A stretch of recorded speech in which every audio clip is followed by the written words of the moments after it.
नमस्कार दोस्तों, मैं नीरज कुमार शुक्ला फिर से आपके सामने एक बार प्रस्तुत हुआ हूँ अपनी पार्ट 2 राम भरत के भरत राम के भाग 2 लेकर। भाग पार्ट 1 में आप लोग का काफ़ी सहयोग रहा, उसमें काफ़ी लोगों का हमारे पास जो विचार विमर्श होते हैं उनसे बात भी होती रहती है। वो मुझे कुछ नए नए सजेशन देते रहते हैं, मैं उसको अडॉप्ट भी करने की कोशिश करता हूँ। जो मेरा पहला भाग था राम भरत के भरत राम के, वहाँ तक कहानी मेरी हुई है कि भगवान राम चित्रकूट पहुंच गए हैं। वहाँ वाल्मीकि जी से मिलते हैं। वाल्मीकि जी उनसे पूछते हैं कि प्रभु श्री राम जी, आपका वन आने का कारण क्या है? तो भगवान राम उनसे हंस के बोलते हैं, तुम त्रिकालदर्शी मुनि ना था, तुम त्रिकालदर्शी मुनि ना था, विश्व बदर जिम तुमरे हाथा, अस्कई प्रभु सब कथा बखानी, जय जय भांत दीन बनुरानी। भगवान राम कहते हैं, प्रभु मुनि आप तो त्रिकालदर्शी हैं, आपसे क्या छुपाना, मेरा जो उद्देश्य वन में आने का है आपको तो पता है। तो भगवान राम उनको वाल्मीकि जी को पूरी कथा, वशिष्ठ जी को पूरी कथा सुनाते हैं कि भाई ये हमारे कारण है, क्योंकि हमारे पिताजी ने ऐसा वचन ले लिया था और इस कारण से और मुझे वन आना पड़ा माता कैकेयी के लिए। और फिर कहते हैं, तात बचन पुनि मातु हित, भाई भरत असराव, सो कहूँ दरस तुम्हार प्रभु, सब मम पुण्य प्रभाव। कहते प्रभु आप लोगों के दर्शन करने के लिए मुझे आना पड़ा। वशिष्ठ मुनि बोलते हैं कि वशिष्ठ मुनि से भगवान राम कहते हैं कि पिताजी के वचन, माता का आदेश और अपने भाई भरत के लिए और आप मुनि जनगण का दर्शन करने के लिए मुझे वन में आना है और आना पड़ा। तो यहाँ से कथा फिर भगवान राम चित्रकूट में जाके बसते हैं। उनको मुनि वशिष्ठ जी बोलते हैं कि भाई आप यहाँ पे रहिए, यहाँ पे सारा आपके लिए सुख सुविधा है। जितने देवी देवता रहते हैं, जितने देवदूत रहते हैं, वो सब आके वहाँ पे भगवान के लिए पर्ण कुटीर बनाते हैं और भगवान वहाँ पे निवास करना शुरू करते हैं। और आइए इसके आगे से चलते हैं। उधर भरत, जब सुमंत्र जी भगवान राम और लक्ष्मण माँ सीता को छोड़ के अयोध्या की तरफ जाते हैं, अयोध्या पहुँचते हैं, तो दशरथ जी पूछते हैं कि सुमन जी, अरे सुमन जी राम कहाँ हैं? राम मेरे आए, सीता जी आई और लक्ष्मण कहाँ हैं? तो सुमन जी निरुत्तर रहते हैं, हाथ जोड़ के खड़े रहते हैं, कहते हैं महाराज मैं उनको नहीं ले पाया, वो नहीं आ पाए। तो पूछते क्यों नहीं आ पाए? तो सुमन जी यही बोलते हैं कि रघुकुल रीति सदा चली आई, प्राण जाई पर वचन न जाई।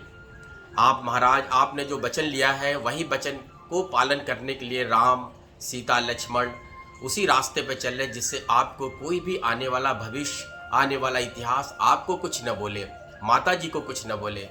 तो ये सब लेके वो चले गए हैं। तो महाराजा दशरथ शांत नहीं रहते, कहते नहीं नहीं सुमंत्र, एक बार आप फिर से जाओ, फिर से उनको मनाओ, वो बच्चे हैं, एक बार जाओ उनको मना के लाओ। फिर सुमंत्र जी कुछ नहीं बोलते, जो प्रभु राजा दशरथ की आदेश लेके फिर से वो चले जाते हैं राम सीता और लक्ष्मण को लाने के लिए। जब वो पहुंचते हैं वहाँ पे निषाद राज जी के पास पहुँच के बोलते हैं कि राम कहाँ हैं? सीता जी नहीं दिखाई पड़ रही हैं, लक्ष्मण जी किधर गए? तो निषाद राज जी हाथ जोड़ के बोलते हैं कि महाराज सुमन जी वो तो यहाँ से चले गए, वहाँ से प्रस्थान कर गए और कब के चले गए हैं। अभी वो जंगल में कहाँ तक चले गए मुझे भी नहीं पता है। वो मुझे भी आगे आने के लिए मना किए कि इधर नहीं, इधर से हमारी यात्रा अकेले एकल यात्रा शुरुआत होगी, इसमें केवल मैं ही रहूँगा, आप लोग को आने का कोई साथ की ज़रूरत नहीं है। तो महाराज सुमन जी मैं आपको नहीं बता सकता कि प्रभु राम किधर चले गए हैं। तो सुमंत्र जी वहाँ से फिर निराश होकर वापस आते हैं, लौटते हैं महाराज के पास। तो महाराज जैसे सुनते हैं कि अरे आ गए सुमन जी के पास जाते हैं, उनसे देखते हैं कि लेकिन सुमंत्र जी, लेकिन क्या करें, खाली हाथ लौट के आए हैं, वो तो कुछ उत्तर भी नहीं दे पा रहे हैं। ये सब देख के क्या करें। फिर उसके बाद जब पहुंचते हैं, फिर देख सचिव जय जीव कहीं, कीन्यो दंड प्रणाम, सुनत उठे व्याकुल नृपति, सुनत उठे व्याकुल नृपति, कौन सुमंत्र कह राम। जब महाराजा दशरथ को पता चलता है कि सुमन जी आ गए तो व्याकुल होकर उठ जाते हैं, जैसे लगता है उनके अंदर प्राण एकदम वापस आ गया, उसी ऊर्जा के साथ वापस उठते हैं और सुमन जी के पास बोलते हैं, अरे सुमन जी कहाँ है राम, सीता कहाँ है, लक्ष्मण कहाँ है? लेकिन सुमन जी निरुत्तर रहते हैं, हाथ जोड़ के बस खड़े रहते हैं। उनकी आंखों से केवल आंसू गिरते रहते हैं। कहते हैं कि महाराजा मैं नहीं ला पाया उन्हें, वो जंगल में कहाँ चले गए किसी को पता नहीं, और मुझे भी इस चीज़ का आभास नहीं है। तो फिर राजा दशरथ की ऐसी हालत हो जाती है, राम राम कहि राम कहि, राम राम कहि राम, तनु परिहर रघुबीर बिरह, राव गयो सुरधाम। महाराजा दशरथ राम राम कहते कहते स्वर्गधाम को प्रस्थान कर जाते हैं, स्वर्गलोक चले जाते हैं। और जब स्वर्गलोक हो जाता है तो फिर पूरे समाज में, पूरे अयोध्या में एकदम से निराशा का माहौल बन जाता है, क्योंकि राम तो पहले ही अवध को छोड़ के चले गए हैं। अब महाराजा चक्रवर्ती दशरथ भी चले गए हैं। तो अब ये खबर भरत जी को भेजा जाता है, कि दूतों के पास भेजा जाता है, जाइए जल्दी से भरत जी को बताइए कि भाई वो जल्दी से चले आएँ। और दूतों को ये आदेश दिया जाता है कि उनको कुछ भी बताने की ज़रूरत नहीं है कि यहाँ पे अयोध्या में क्या हो गया है। और जब उनके दूत जाते हैं, और उधर भरत जी शत्रुघ्न जी अपने ननिहाल में रहते हैं, लेकिन उन लोग को भी इस तरह की घटनाओं का अनुभव होने लगता है कि जरूर कुछ ऐसी अप्रत्याशित घटनाएं घट चुकी है अयोध्या में, जो भी उनका भी मन वहाँ पे व्याकुल रहता है। भरत जी रात में उठते हैं, स्वप्न में उनको बुरे स्वप्न आते हैं, शत्रुघ्न जी बुलाते हैं कि अरे शत्रुघ्न देखो मुझे कैसे स्वप्न आ रहे हैं। वो अपने जो शब्द है उनको व्यक्त नहीं कर पाते हैं। शत्रुघ्न जी को लेके भरत तुरंत जाते हैं, महादेव को पूजा करते हैं। पूजा पाठ करने के बाद फिर आते हैं। तब से कुछ समय बाद देवदूत उनको दूत पहुंचते हैं अवध से दूत जाते हैं, उनको बताते हैं कि महाराज भरत और शत्रुघ्न जी आपको तुरंत अयोध्या चलना है, वहाँ पे आपको मुनि वशिष्ठ जी ने तुरंत आपको बुलाया हुआ है और कुछ विशेष कार्य से, और वो मैं कारण आपको नहीं बता सकता। तुरंत भरत और शत्रुघ्न जी वहाँ से तुरंत दौड़ते हैं, रथ पे बैठ के आते हैं। जैसे ही वो प्रवेश करते हैं यहाँ पे, जब समाचार मिलता है प्रवेश करते हैं अवध में, तो अवध में देखते हैं कि किसी भी आदमी के चेहरे पे वो खुशी नहीं है, सब निराशा है। बस भरत जी जाते हैं, सबकी तरफ देखते हैं, सब उनको बस नमस्ते प्रणाम करके आगे बढ़ जाते हैं। कोई उनको कुछ भी नहीं बताता कि भाई ऐसा क्या हो गया है अवध में, क्या हो गया, इतनी निराशा कैसे। न तो चिड़ियों की चहचहाहट की आवाज़ आ रही है, न तो फूलों की महक सुनाई पड़ रही है, हवाओं का झोंका भी बंद हो गया है। जहाँ पे भक्तों भगवान राम का निवास है वहाँ पे भगवान ही नहीं है, तो फिर ये सब चीज़ें तो होनी है। यहाँ पे जो रामचरितमानस में वर्णित अवध, अवध का मतलब है अवध, जिस जगह किसी का वध न हुआ हो उसी को कहते हैं अवध। और जहाँ पे प्रभु हैं फिर वहाँ पे ये सब चीज़ें तो सोचने की भी जरूरत नहीं पड़ती है। अब भगवान राम के लिए ऐसा भी कहा गया कि जहाँ पे भगवान राम का निवास है वहीं अयोध्या का निवास है। भगवान अयोध्या अवध के लिए नहीं बने हैं, भगवान जिस जगह पे निवास करेगा, अभी चित्रकूट में निवास करें, वहाँ पे आगे की कहानी में बताऊंगा मैं कि वहाँ पे अयोध्यावासी बोलते हैं हमारे लिए अवध यही है, अयोध्या यही है, फिर हमें यहीं पे रहना है आपके साथ। भरत जी का आगमन होता है। माँ जब कैकेयी ये सुनती है कि भरत और शत्रुघ्न आ गए, दौड़ के जाती हैं द्वार तक, आरती की थाली लेती है, उनकी आरती उतारती है, आरती उतार के घर में लेके आती है उनको। और भ्राता भरत पूछते हैं अरे माँ ऐसा कैसा हो गया, क्या शांति हो गई, इतना पूरा माहौल शांत है, सब जगह निराशा लग रही, कहीं भी उत्साह का माहौल नहीं दिख रहा है। पहले अयोध्या में उत्सव हुआ करते थे, आज क्या हो गया ऐसा। तो माँ कैकेयी उनको सारी वृत्तांत बताती हैं, वृत्तांत सारी कहानियाँ उनको बताते हैं और कहते हैं कि बेटा मैं तो तुम्हारे लिए सब कुछ कर दिया हूँ, राज्य पाठ सब तुम्हारे लिए कर दिया हूँ, लेकिन ऐसा संयोग हो गया कि तुम्हारे पिता स्वर्ग सिधार गए हैं। जैसे ही भरत ने सुना कि पिताजी का स्वर्गवास हो गया है, तो भरत जी को क्या लगता है कि तात तात हा तात पुकारी, तात तात हा तात पुकारी, भरे भूमि तल व्याकुल भारी। भरत जी जैसे ही सुनते हैं हे तात हे तात हे तात करके वो पृथ्वी पे गिर पड़ते हैं, अपने पिताजी के वियोग में इतना गिरे दुखी रहते हैं। लेकिन उसके बाद जैसे माता कैकेयी बताती हैं कि राम और सीता लक्ष्मण 14 वर्ष के लिए वनवास के लिए चले गए, इतना ही सुनते मान भरत को सब दुख भूल गए, क्योंकि पिता का वियोग से बड़ा दुख उनको भ्राता का वियोग लगा, जो कि राम सीता उनके पित्र और मातृ तुल्य हैं। जैसे ही वो सुनते हैं कि भाई ऐसा हो गया, राम वन को चले गए, सीता जी चली गई, भ्राता लक्ष्मण चले गए, किस कारण से, तो सब कहानी कैकेयी जी बताती हैं। वहाँ से जैसे ही कैकेयी की कहानी सुनने के बाद भ्राता भरत दौड़ के जाते हैं माँ कौशल्या के पास और लिपट के रोते हैं। इतना रोते हैं कि क्या गलती है मेरी माँ, मैं किस लिए पैदा हुआ हूँ, क्या मैं अपने भाइयों को दुख देने के लिए पैदा हुआ हूँ। माँ उन्हें समझाती है कि नहीं पुत्र भरत, ये सब विधि का विधान है, ये सब संयोग है, इसमें किसी का वश नहीं है, कोई भी किसी के हाथ में नहीं है, जो चला आ रहा है, जो विधाता चाह रहा है वही हो रहा है।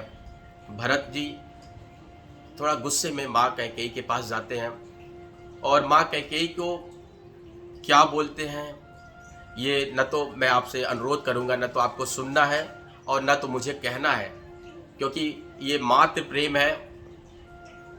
और जो माँ कैकेयी ने जो किया है वो हमेशा राम के लिए किया है, अपने प्रिय पुत्र राम के लिए किया हुआ है। भरत जी आते हैं, माँ मंथरा और माँ कैकेयी को क्या कहते हैं मानस में वर्णित है। मैं न कुछ बोलना चाहता हूँ इसमें और न आपको मैं कुछ सुनाना चाहता हूँ। मैं भी आपसे यही अनुरोध करूँगा कि भाई जब ये वृत्तांत, जब ये कथा भरत और माँ कैकेयी के बीच का ये इस प्रसंग में जब भी कोई कथा को सुनाए मत सुनिएगा, क्योंकि ये उन दोनों का प्रेम है।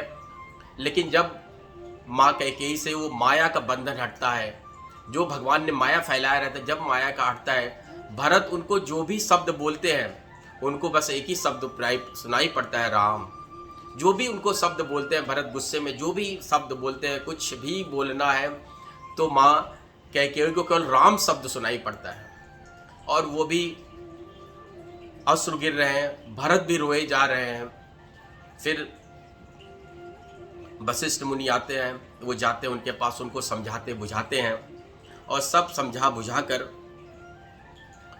फिर उनको बोलते हैं कि भाई अभी महाराजा चक्रवर्ती दशरथ जी का स्वर्गवास हो गया है, तो हमें जितने भी क्रियाएं हैं वो करनी हैं, ये सब क्रियाएं तो हमें करनी है। और महाराजा दशरथ जी का जो पार्थिव शरीर है वो नाव है, नाव में पूरा सा तेल भरा रहता है, उस तेल में उनको रख के सुरक्षित रखा जाता है कि जब तक लक्ष्मण, जब तक भरत ना आ जाए, शत्रुघ्न ना आ जाए, तब तक फिर अंतिम संस्कार नहीं होगा उनका।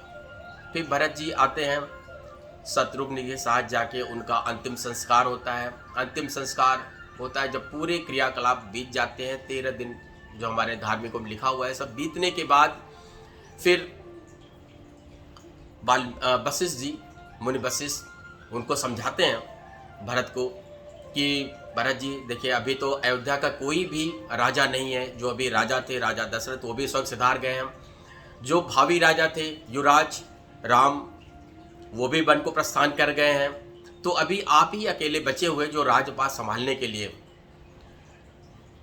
दशरथ जब भरत जी ये सुनते हैं कि मुझे राजभार संभालना है, तो हाथ जोड़ के मुनि से प्रार्थना करते हैं कि मुनि, मैं इस योग्य ही नहीं हूँ कि मैं इस राजपाट को संभाल सकूँ। मैं तो अभी प्रभु राम का एक छोटा सा बालक हूँ, मैं इस बालक को मैं कैसे इतनी बड़ी गद्दी कैसे मैं संभाल सकता हूँ, मैं तो वो संभाल ही नहीं सकता। फिर उनको समझाया जाता है, कहता है नहीं मुनि जी मैं नहीं कर सकता। तो भरत जी आगे की बात मुनि जी से पूछते हैं कि बताइए मुनि जी, पहले क्या हुआ, पहले हमारी माता ने क्या वरदान मांगा, हमारे पिताजी से, स्वर्गवासी पिताजी से क्या वरदान, 2 वरदान क्या क्या मांग लिया ऐसा कि जो इतनी बड़ी विपत्ति आ गई है। तो मुनि जी उनको समझाते हैं, गुरु जी उनको समझाते हैं कि बेटा पहले तो आपकी माता कैकेयी ने आपके लिए राजगद्दी मांगा, और फिर दूसरी जो उनका वरदान था राम जी के लिए वनवास सन्यासी जीवन के साथ में। तो दशरथ जी, तो भरत जी मुनि गुरु जी से कहते हैं, अरे गुरु जी पहले तो पहली आज्ञा तो पूरी कर लेनी चाहिए, जो पहला आदेश है उसे तो पूरा करना चाहिए। आप मुझे राजा बना देते, जब आप मुझे राजा बनाते तो मैं जब भैया राम का जो वनवास का समय है उसको मैं निरस्त कर देता, उसको मैं आगे न जाने देता, क्योंकि मैं राजा बन गया और राजा बनने के बाद जो मैं बोलूँगा राजा का आदेश का पालन होगा, तो वो मैं उस समय आदेश दे सकता था। लेकिन आपने वो तो पहला ही वचन पूरा नहीं हुआ, तो दूसरा वचन कैसे भैया राम ने निभाया। तो ये सब गुरुजी उनको बताते हैं कि नहीं, ये तो आपके जो भ्राता राम हैं वो तो आपके प्रेम में, पितृ प्रेम में, मातृ प्रेम में बन गए हैं। वो जानते हैं कि ये सब कुछ है विधि का विधान है, ऐसा संयोग है। उसमें न तो भरत आपकी गलती है, न तो कैकेयी की गलती है, और न राजा दशरथ की गलती है। तो ये सब भरत कहानी सुनने के बाद माता कैकेयी के पास जाते हैं। माता कैकेयी से बोलते हैं कि माँ, आपकी कोई गलती नहीं है, सारा गलती मेरा है कि यदि मैं ये पुत्र आज पैदा न हुआ होता तो ये सब कहानी न होती, हमारे भैया राम वन को न जाते, पिताजी का स्वर्गवास न होता। इन सब का कारण मैं हूँ। भरत जी क्या बोलते हैं, इन सब का कारण मैं हूँ, जो कि भरत का उसमें कुछ नहीं है। लेकिन सारी गलती भरत अपने ऊपर ले लेते हैं, अपने ऊपर सारी गलतियाँ उन्होंने अपने ऊपर लिया। कहा कि यदि इन सब के पीछे कोई भी व्यक्ति का कारण है वो मेरा है। ऐसा कह के भ्राता भरत रोते हैं, जमीन पे लेट जाते हैं। वो पृथ्वी माँ को गले लगाते हैं, कहती माँ, आप मुझे पैदा ही क्यों किया? यदि मुझे पैदा करना होता तो मुझे इस तरीके से क्यों किया, मुझे कहीं और पैदा करते। लेकिन अब तो सब होना है, विधि का विधान है, तो उसको कौन रोक सकता है। मुनि वशिष्ठ उनसे बोलते हैं, गुरु वशिष्ठ की भाई भरत जी, ये 6 चीज़ें कुछ ऐसी चीज़ होती है विधाता जो अपने पास रखता है, उसमें आपका कोई अपयश नहीं है। तो भरत जी को बताते हैं कि लाभ हानि जीवन मरण जस अपजस विधि हाथ। ये जो 6 चीज़ें, लाभ हानि जीवन मरण यश अपयश, वो विधाता के हाथ में है। यदि आपकी माताओं के अपयश लिखा हुआ है तो विधाता ने दिया हुआ है, यदि आप में लिखा हुआ है तो जो भी होना है सब विधाता के हाथ में है। और हम सब उसी विधाता के हाथों से बंधे हुए हैं, कठपुतली हैं। जैसे राम जी नचाते हैं, क्योंकि जो भगवान है, जो राम है प्रभु, वही विधाता है, सब उन्हीं की इच्छा से हो रहा है।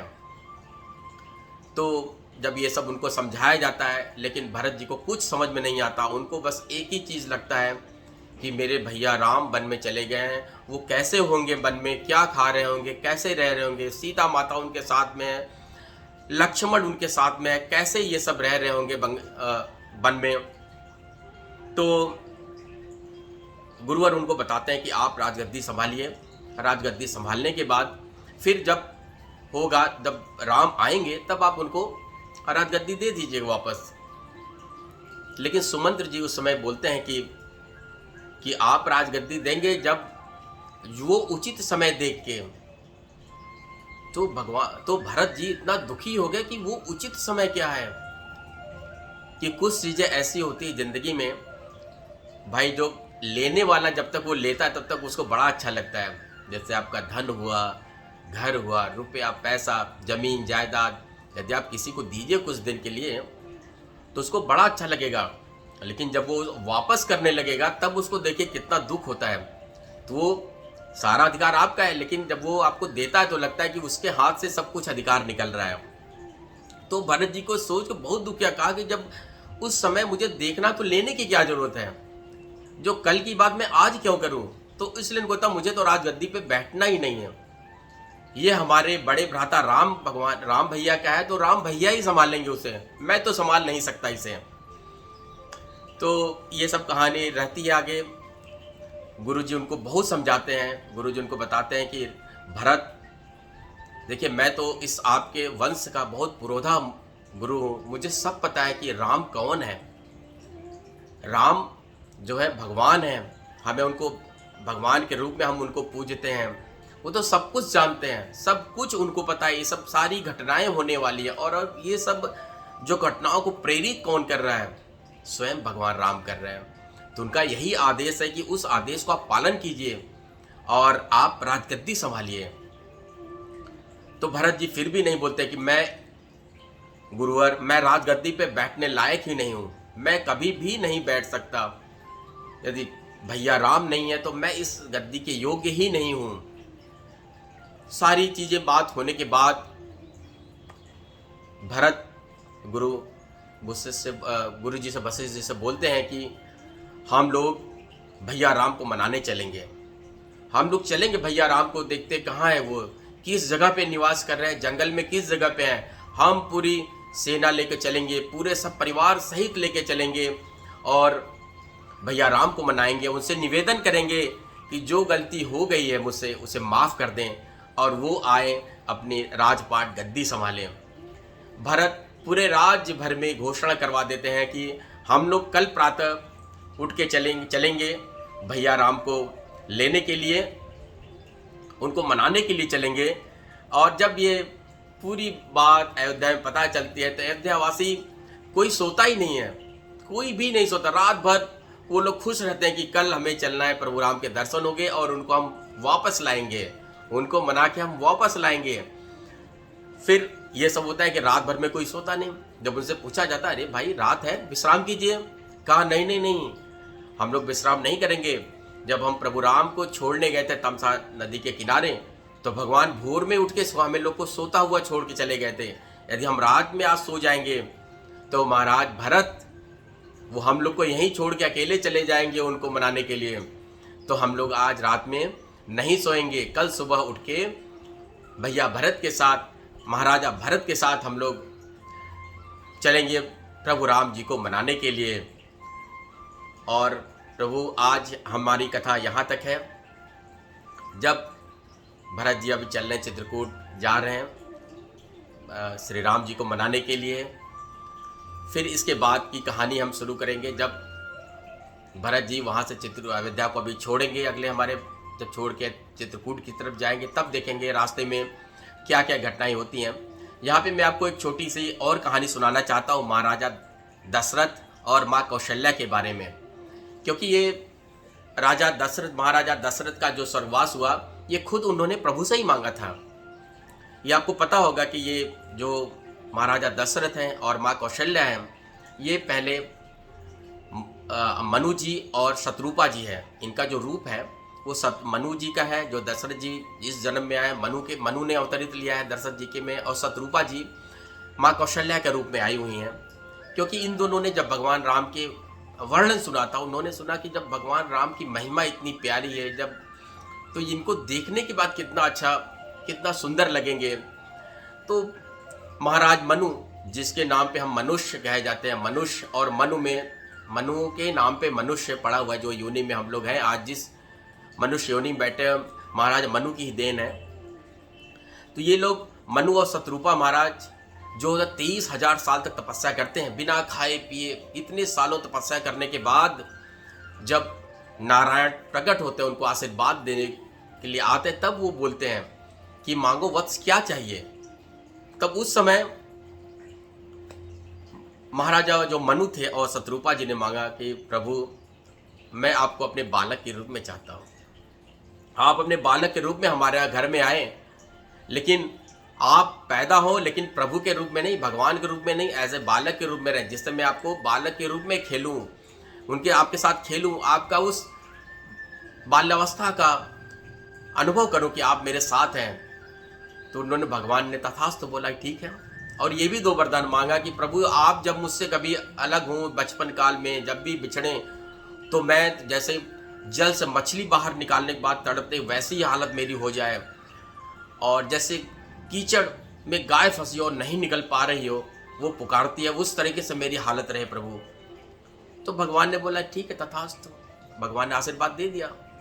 और तो ये 2 घटनाएं जो उस समय उन्होंने मांगा था, मनु महाराज और शत्रुपा माँ ने मांगा था, वो राजा दशरथ और माँ कौशल्या जब इस उत्तर भगवान ने उनके यहाँ जन्म लिया, और भगवान राम जो पहली बार विश्वामित्र जी के साथ जा रहे थे जंगल में, तो उस समय देखिए, उस समय भी महाराजा दशरथ नहीं छोड़ रहे थे राम और लक्ष्मण को। कह रहे थे कि विश्वामित्र जी हम आपके साथ चलते हैं, राक्षसों से हम लड़ेंगे, ये तो अभी बालक हैं, इनके हाथ में ये तो किसी को भी नहीं बच कर पाएंगे, राक्षसों को क्या मार पाएंगे ये।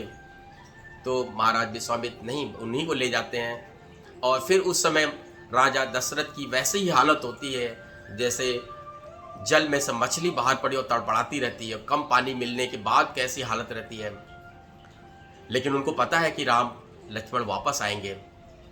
फिर एक घटना, वो दूसरी घटना यहाँ पे जब वनगमन होता है राम भगवान का, तो इस समय उनको पता रहता है कि नहीं अभी बहुत ज़्यादा समय है, 14 साल, क्या होगा किसी को कुछ नहीं पता है। तो ये महाराजा मनु ने पहले ही मांग लिया था भगवान से कि मेरा स्वर्गवास कैसे होगा, वो वियोग में ही स्वर्गवास होता है। तो राम राम कही राम कही राम राम कही राम। तो इस कथा में हम आपको यहीं तक विश्राम दिलाते हैं।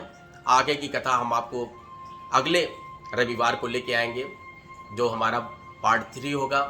हम ये कथा समाप्त करने के पहले एक आप सबसे एक अनुरोध है, शिक्षा भी है जो हमने भी सीखी है। मैं आपको बस बताना चाह रहा हूँ कि हमारे प्यारे भाइयों, जैसा कि अभी देवउठनी एकादशी था, देवउठनी एकादशी के बाद अभी नवंबर में ही हुआ, 3rd या 4th नवंबर को देवउठनी एकादशी थी। उसके बाद से सारे शुभ कार्य शुरू हो जाते हैं। जैसे लोगों को गृह प्रवेश कराना है, वर को देखना है, वधू को देखना है, शादी विवाह की जितने भी शुभ कार्य होते हैं सब शुरू हो जाते हैं। अब ये कार्य हमारा चल रहा है कि वर वधू वाला आजकल का चल रहा है, हम लड़का देखने जाते हैं, लड़कियों को देखने जाते हैं। तो जब हम ये जाते हैं तो हमें एक दूसरे के लिए, वर और वधू के लिए, दोनों परिवारों को बहुत ज़्यादा विनम्र होना चाहिए, एक दूसरे को समझना चाहिए, एक दूसरे की बातों को हमें सुनना चाहिए, हर एक दूसरे को परिस्थितियों को हमें अनुभव करना चाहिए। हमें ये अनुभव करना चाहिए, भाई मैं यदि वधू के पक्ष में हूँ तो मुझे कैसा सोचना चाहिए, और वधू वाले को सोचना चाहिए मैं वर पक्ष में हूँ तो मुझे कैसा सोचना चाहिए। किसी को अपने अहंकार को आगे नहीं रखना चाहिए। ये रिश्ते हैं, रिश्ते बनाने का माता पिता का सौभाग्य होता है कि भाई वो अपने लड़की के लिए रिश्ते बनाए और हम अपने लड़के के लिए रिश्ते बनाए। हमें एक नए जीवन में प्रवेश करना है, हमें 2 आत्माओं को एक नए जीवन की राह दिखानी है, और जो आने वाला संसार होगा उनके लिए और भी अच्छा हो, एक ऐसा माहौल बनाना चाहिए। लेकिन कभी कभी क्या होता है कि हम अपने अहंकार को आगे रख देते हैं, हम अपने मान प्रतिष्ठा को आगे रख देते हैं, जिससे हम अपनी भावनाओं को इतना ज़्यादा कठोर कर लेते हैं कि दूसरे की भावनाओं को नहीं समझ पाते। तो मेरे भाइयों बहनों, ये आपसे सभी माता पिता से सभी ऐसे अनुरोध है कि हमें एक दूसरे की ज़िंदगी को जी के देखना चाहिए कि भाई हमें अपने आप को उस पोजीशन में रखनी चाहिए कि भाई उनको कैसा फील होता है। और हमें ये सब चीज़ें समझनी चाहिए कि यदि कोई व्यक्ति बहुत सरल है, स्वभाव से बहुत अच्छा है, तो उसका हमें उपयोगिता समझनी चाहिए, उसको हमें दुरुपयोग नहीं करना चाहिए, उसके ऊपर हमें ऐसा नहीं कोई प्रेशर, कोई दबाव नहीं डालना चाहिए। क्योंकि यदि हम दबाव डालेंगे, सरल इंसान झुक जाएगा लेकिन टूटेगा नहीं, वो फिर से खड़ा हो जाएगा। लेकिन जिस आदमी के अंदर अहंकार है, जिस आदमी ने अहंकार लेके पैदा हुआ है, जो अहंकार के वशीभूत होकर काम करता है, वो जब टूट जाएगा तो कभी खड़ा नहीं होगा महाराज, कभी खड़ा नहीं होगा। और एक ऐसा प्रेम हमें बना के रखना चाहिए कि कहा गया है ना कि कह रहीम कैसे निभे बेर केर के संग, वे डोलत रस आप में उनके फाटत अंग। तो हमें बेर और केर जैसा नहीं होना चाहिए, हमें केले केले जैसा होना चाहिए। यदि एक तरफ केला का पेड़, हमें भी वैसा ही स्वभाव का होना चाहिए, और बेर के साथ भी नहीं आना चाहिए। क्योंकि 2 लोग यदि सेम बेर एक अलग अलग विपरीत स्वभाव के रहेंगे तो भाई निभने वाली बात नहीं है। रहीम जी एक और बात है, रहीमन धागा प्रेम का ना तोड़ो चिटकाए, तोड़े से फिर ना जुटे, जुटे गांठ पड़ जाए। तो भाई ये धागा जो प्रेम का है, तोड़ना नहीं है, इसको तोड़ना नहीं है।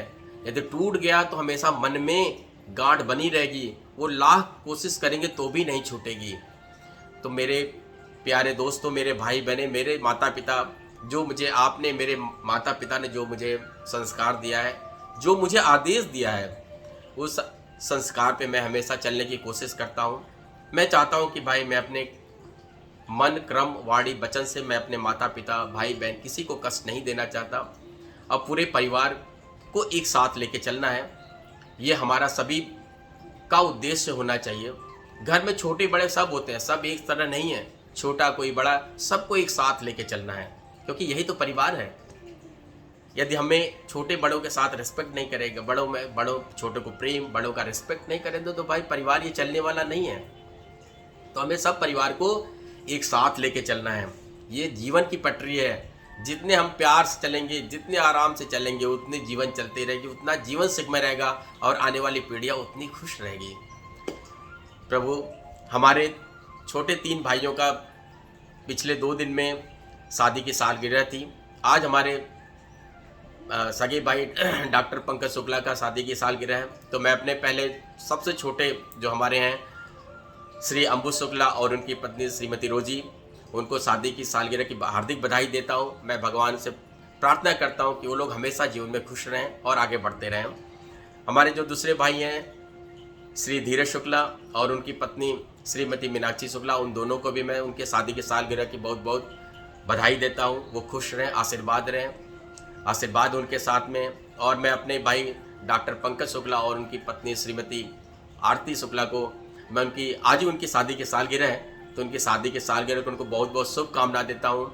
और मैं भगवान श्री राम रघुनाथ जी से यही प्रार्थना करता हूँ कि प्रभु हमारे परिवार में जो जहाँ भी रहे खुश रहे, हेल्थी रहे, वेल्थ रहे, समृद्धि रहे, हमेशा माता पिता का और बड़ों का आशीर्वाद उनके ऊपर बना रहे। इस कथा के साथ मैं आप सबसे नमस्कार करता हूँ, आप सबको नमस्कार करता हूँ, आप सबसे मैं विदा लेता हूँ।